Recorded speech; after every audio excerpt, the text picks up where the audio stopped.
saya Cici Rima Putri Pratama. Di video saya kali ini saya akan membahas tentang konsep dasar ekonomi.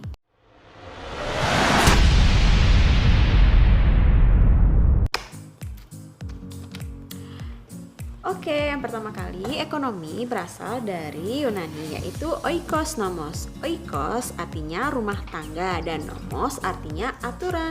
Jadi oikos nomos secara garis besar atau ekonomi adalah aturan rumah tangga atau manajemen rumah tangga. Nah, keywordnya apa? Yang pertama, bagaimana manusia memenuhi kebutuhannya. Yang kedua itu sumber daya manusia ditambah dengan kebutuhan ekonomi akan menghasilkan masalah ekonomi.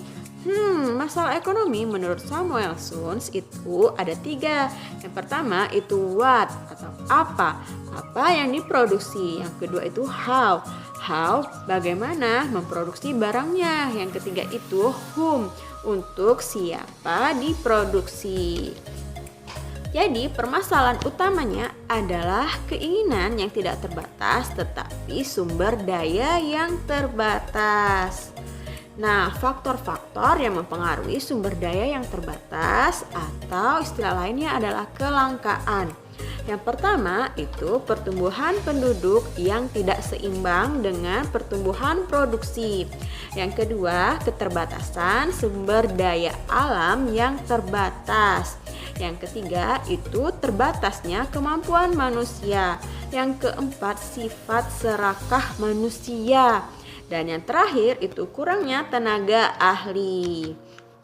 Nah, kebutuhan manusia itu memiliki 2, yaitu barang dan jasa. Barang dan jasa ini memiliki intensitas, sifat, waktu, dan golongan. Menurut intensitasnya, barang dan jasa ini ada primer, sekunder, tersier. Menurut sifatnya ada jasmani dan rohani. Dan menurut waktu ada sekarang dan mendatang. Dan menurut golongan itu individu dan bersama. Faktor yang mempengaruhi kebutuhan manusia itu ada 3. Yang pertama, keadaan alam. Yang kedua, peradaban manusia. Dan yang terakhir itu adat istiadat.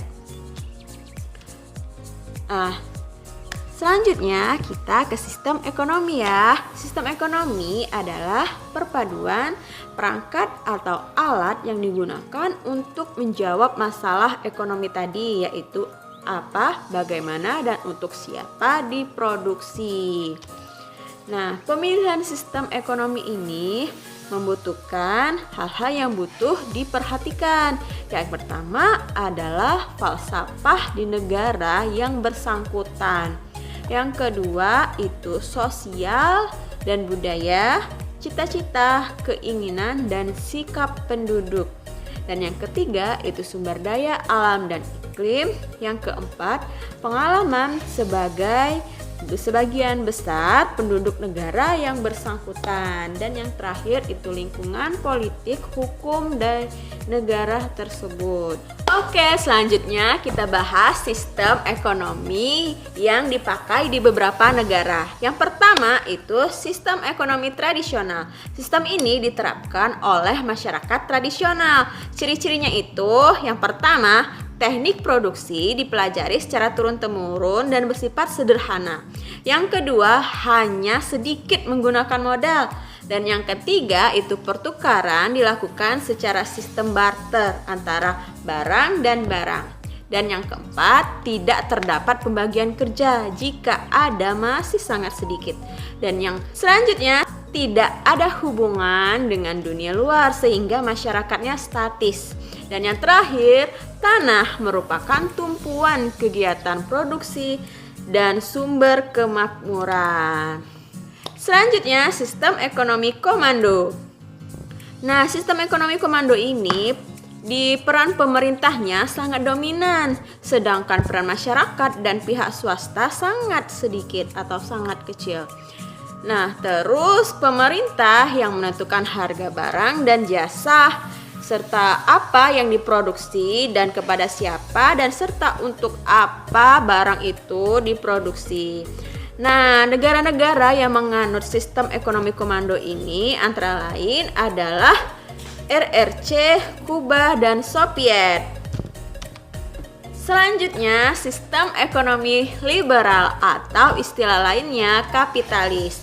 Nah, semua kegiatan ekonomi yang dilakukan di sistem ekonomi liberal ini berorientasi pada pasar.